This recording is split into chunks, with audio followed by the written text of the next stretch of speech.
Hi friends, welcome back to my channel. ఈరోజు మీకు ఈ సీరియల్లో ఏం జరిగిందో తెలుసుకోవాలి అనుకుంటున్నారా? అయితే వెంటనే మనం సీరియల్లోకి వెళ్ళిపోదాం. ఇక కావ్య అయితే అందరికీ ఇష్టమైన టిఫిన్ని రెడీ చేసి డైనింగ్ టేబుల్ దగ్గర పెడుతుంది.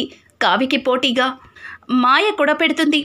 ఇంకా అందరినీ కూడా డైనింగ్ టేబుల్ దగ్గరికి పిలిచేసరికి ఇక అందరూ కూర్చోవడం చూసి రుద్రాణి అయితే, ఏంటి ఇళ్ళనగానే పండగ కాదు, అన్నీ కూడా తెలుసుకోవాలి. ఇంట్లో ఒకే టిఫిన్తో అందరూ తినేసి వెళ్ళిపోతారనుకుంటున్నావేమో. ఇక్కడ ఒక్కొక్కరికి ఒక్కొక్క రకం ఇష్టం అని చెప్పి ఇక రుద్రాణి అయితే మాయని అడుగుతుంది.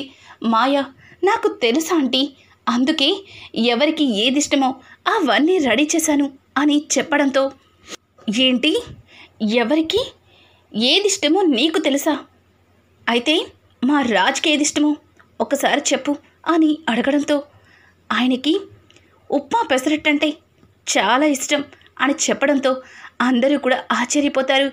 ఇదిగో అమ్మాయి, అలా అయితే నాకేమిష్టమో చెప్పు అని చెప్పి ధాన్యలక్ష్మి అడగడంతో ఇక ధాన్యలక్ష్మికి ఇష్టమైన టిఫిన్ని చెప్పేస్తుంది. నువ్వు మా అందరికీ ఇష్టమైనవి ఎలా తెలుసుకున్నట్టు అని చెప్పి ధాన్యలక్ష్మి మాయని అడగడంతో ఇక మాయ నవ్వుతూ, అయ్యో చిన్నత్తయ్య, ఇవన్నీ మీ అబ్బాయి గారే చెప్పారు. రాజ్ చెప్తేనే కదా మీ అందరి ఇష్టాలు తెలుస్తుంది అని చెప్పి ఇంకా మాయ మాట్లాడడంతో మాయ మాటలకి అందరూ కూడా ఆశ్చర్యపోతారు.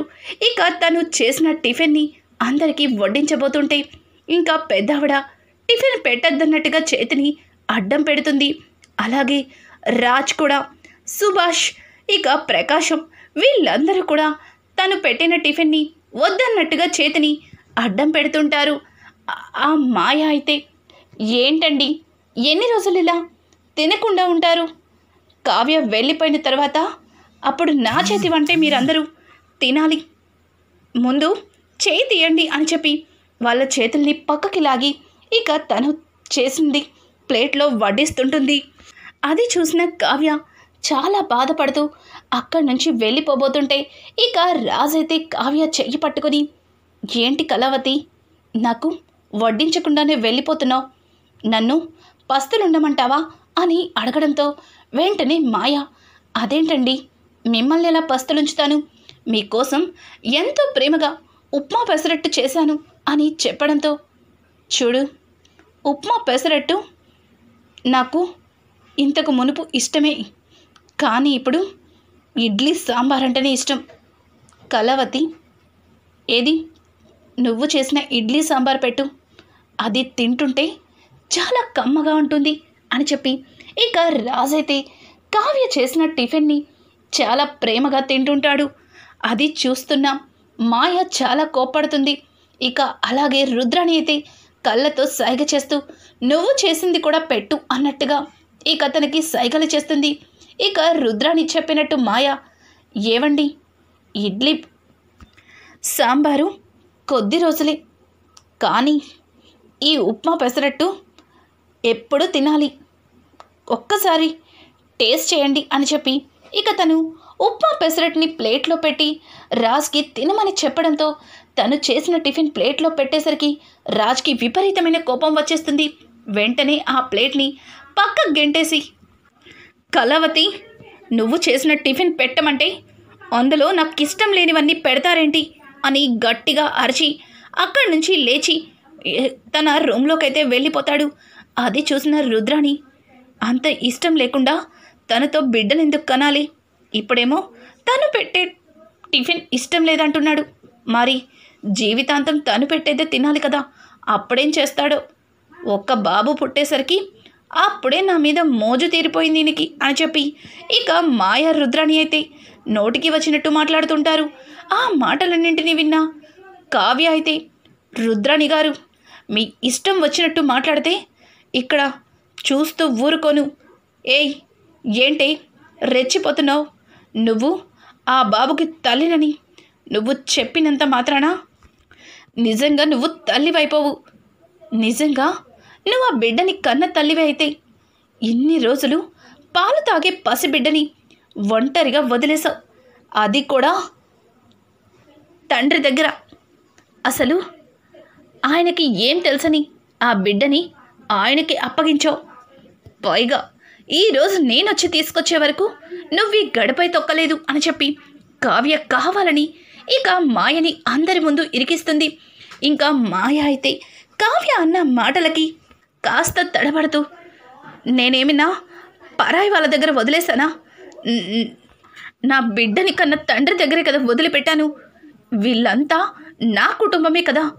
చూసారా ఎలా మాట్లాడుతుందో అని చెప్పి కావాలని వగలమారి ఏడుపులు ఏడ్చుకుంటూ ఇక అక్కడి నుంచి మాయ లోపలికి వెళ్ళిపోతుంది. అది చూసిన అపర్ణ, ఏయ్, ఎప్పుడు ఏం మాట్లాడాలి నీకు తెలీదా?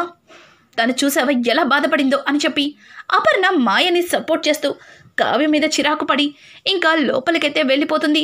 అది చూసిన సుభాష్ చాలా కోపంగా అపర్ణ దగ్గరికైతే వెళ్తాడు. అపర్ణ, నువ్వు చేసింది చాలా తప్పు. ఎవరు ఏమన్నా సరే మాటలు పడుతుంది కదా అని కావ్యని ఇలా సూటిబోటి మాటలతో బాధ పెట్టడం నాకేమాత్రం కూడా నచ్చలేదు. అసలు నువ్వు కావ్యని ఎందుకు అలా చూస్తున్నావు అని అడగడంతో, చూడండి, మీరన్నట్టుగానే కావ్య చాలా మంచిది. ఈ కుటుంబానికి ఏ అవసరం వచ్చినా సరే ముందుగా తనే చెయ్యందిస్తుంది. ఈ కుటుంబంలో ఎవరికి ఆపద జరిగినా సరే తనకే జరిగినట్టుగా తను ఆ ఆపద నుంచి గట్టెక్కిస్తుంది. ఇంట్లో ఎవరికి ఏం కావాలన్నా సరే చాలా ప్రేమగా ఆప్యాయంగా వాళ్ళకది చేసి పెడుతుంది. అంతలాగా ఈ కుటుంబం కోసం కష్టపడే కావ్యని ఇక బాధ పెట్టకూడదని నేను ఒక నిర్ణయానికి వచ్చాను అని అడగడంతో ఆ మాటలకి సుభాష్, ఏం మాట్లాడుతున్నావు అపర్ణ? కావ్యని బాధ పెట్టకూడదని తనని నీ సూటిబోటి మాటలతో ఎంతలాగా బాధ పెడుతున్నావో తెలుసా అని అడగడంతో, లేదండి, లేదు, తను ఇప్పుడు నేనన్న మాటకే బాధపడుతుంది, కానీ తరువాత తను సంతోషంగా ఉంటుంది. ఇంతవరకు కావ్యకి రాజ్కి మధ్యలో ఎటువంటి ప్రేమ లేదు. అలాగే వాళ్ళిద్దరి మధ్యలో పేరుకు మాత్రమే భార్యాభర్తలు, ఏ మాత్రం కూడా వాళ్ళిద్దరి మధ్యలో బంధమే లేదు. కానీ ఇప్పుడు రాజ్కి ఒక బిడ్డ పుట్టింది. పైగా అది మాయ అనే వేరే అమ్మాయితో. అంటే కావ్య దగ్గర దొరకని ప్రేమ ఇంకొక అమ్మాయి దగ్గర దొరకడం పట్టించే కదా రాజ్ మాయకి దగ్గరయ్యాడు. కావ్యకి మనమే మంచి సంబంధం చూద్దాం, రాజ్తో విడాకులు ఇప్పించి దగ్గరుండి తనకి మనమే పెళ్లి చేసి పంపిద్దాం. తరువాత తను కూడా నిదానంగా ఇవన్నీ మర్చిపోయి తను పెళ్లి చేసుకున్న భర్తతో సంతోషంగా ఉంటుంది అని చెప్పి అపర్ణ మాట్లాడుతూ ఉంటే ఇక ఆ మాటలకి సుభాష్కి ముక్కు మీద కోపం వచ్చేస్తుంది. అపర్ణ, ఏం మాట్లాడుతున్నావు? కొడుకు నుంచి కోడల్ని విడదీసి కోడలికి మరొక పెళ్లి చేస్తానంటున్నావు. అసలు నువ్వు ఆడదానివేనా అని చెప్పి సుభాష్ ఇక అపర్ణ మీద చెయ్యెత్తుతాడు. ఇంకా అపర్ణ అయితే, ఏంటండి, ఏంటి మీరు కూడా నన్ను తప్పు పడుతున్నారా? ఇదంతా మన కుటుంబం కోసమే చేస్తున్నాను కదా. ఎన్ని రోజులు తప్పు చేశాడని అందరిలోనూ వాడు నానా మాటలు పడ్డాడు. ఇప్పుడు ఎవరినైతే ఇష్టపడి తనతో బిడ్డని కన్నాడో ఆ అమ్మాయి కూడా ఇక్కడికి వచ్చింది. తనతో వాడికి పెళ్లి చేసి వాడిని సంతోషంగా ఉంచేలా చూస్తాను. అలాగే వీడి వల్ల సంతోషంగా లేని కావ్యని కూడా తనకి మంచి జీవితాన్నిచ్చి తను కూడా సంతోషంగా ఉండేలా చేస్తాను. ఇక ఈ కుటుంబంలో ఉన్న గొడవలన్నీ సర్దుమణుగుతాయి. మళ్ళీ ఎప్పట్లాగే మన కుటుంబం సంతోషంగా ఉంటుంది. అసలు మీరేం ఆలోచిస్తున్నారు అని చెప్పి ఇంకా సుభాష్ని నిలదీయడంతో సుభాష్ అపర్ణతో ఏమీ మాట్లాడలేక, అపర్ణ, నువ్వు చేస్తుంది చాలా పెద్ద తప్పు. అసలు రాజ్కి నిజంగానే ఆ మాయ అంటే ఇష్టమో కాదో తెలుసుకున్నావా? కావ్య అంటే రాజ్కి చాలా ఇష్టం. తన మీద అపారమైన గౌరవం ఉంది. నువ్వు అనవసరంగా వాడి మనసుని ముక్కలు చేయకు అని చెప్పడంతో, ఏంటండి అలా మాట్లాడుతున్నారు?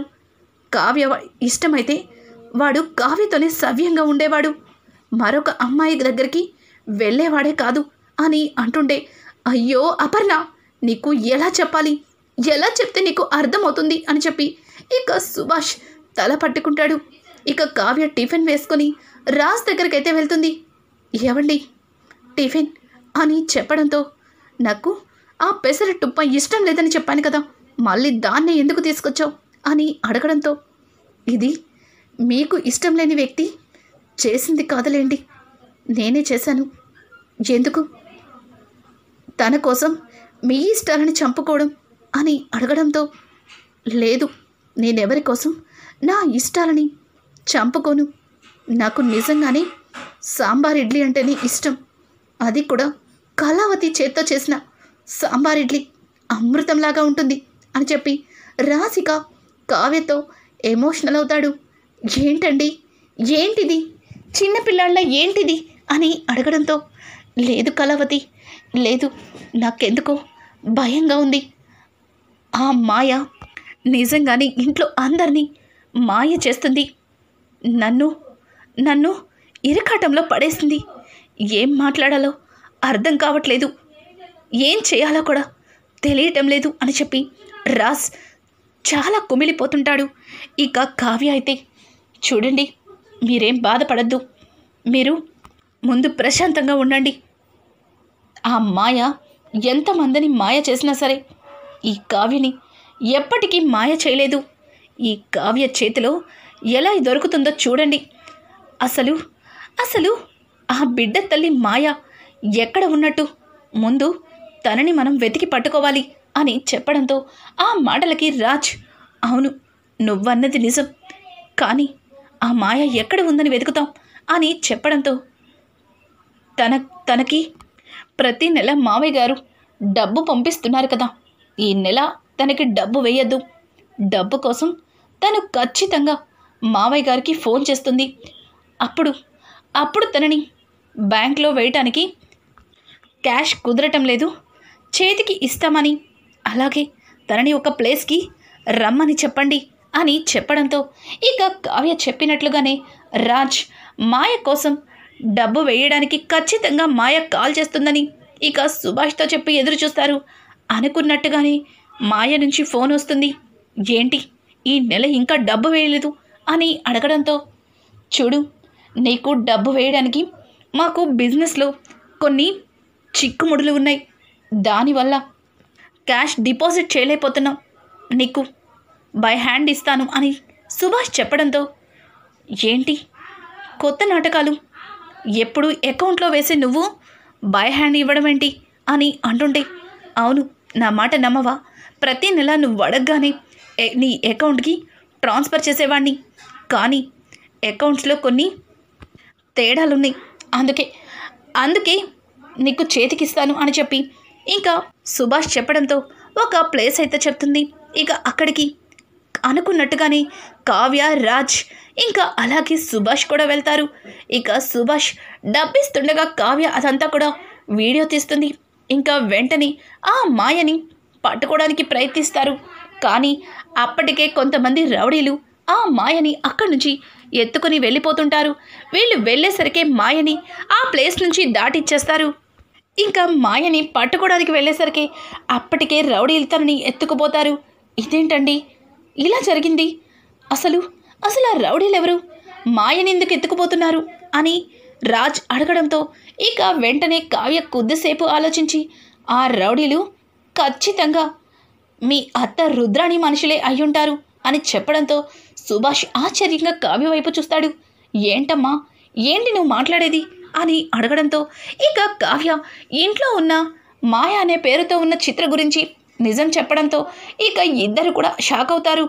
అంటే ఇదంతా తెలిసిన మా రుద్రాణి అత్తే అనమాట, ఇప్పుడే తనంతా తెలుస్తాను అని చెప్పి రాజ్ ముందడుగు వేస్తుంటే ఇక కావ్య, ఆగండి, వెళ్ళి ఎవరే అంత తెలుస్తారు, వెళ్ళి ఎవరికి సమాధానం చెప్తారు, ఈ బిడ్డ తిన బిడ్డ కాదని, తినసలు ఈ బిడ్డకి ఎటువంటి సంబంధం లేదని చెప్తారా, అప్పుడు ఆ బిడ్డకి తల్లి ఎక్కడి నుంచి వస్తుంది అని మళ్ళీ మీ అమ్మగారు అడుగుతారు, అప్పుడు ఖచ్చితంగా నిజం చెప్పాలి కదా, ఇదంతా కాదు, అసలు మాయని తీసుకొచ్చి జరిగిందంతా కూడా అందరి ముందు బయట పెట్టాలి, అలాగే ఇంట్లో ఉన్న ఆ చిత్ర ఆడుతున్న నాటకాన్ని కూడా అందరికీ తెలిసేలా చేయాలి అని చెప్పి కావ్య ఇక ఒక ప్లాన్ అయితే వేస్తుంది. కావ్య వేసిన ప్లాన్లో ఇక ఇంట్లో ఉన్న మాయ అనే పేరుతో ఉన్న చిత్ర అడ్డంగా ఇరుక్కుంటుంది.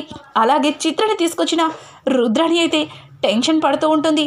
రానున్న ఎపిసోడ్స్ మరింత ఇంట్రెస్టింగ్గా మారబోతున్నాయి. ఈ వీడియో మీకు నచ్చినట్టయితే లైక్ చేసి సబ్స్క్రైబ్ చేసుకోవడం మాత్రం మర్చిపోకండి. Thanks for watching.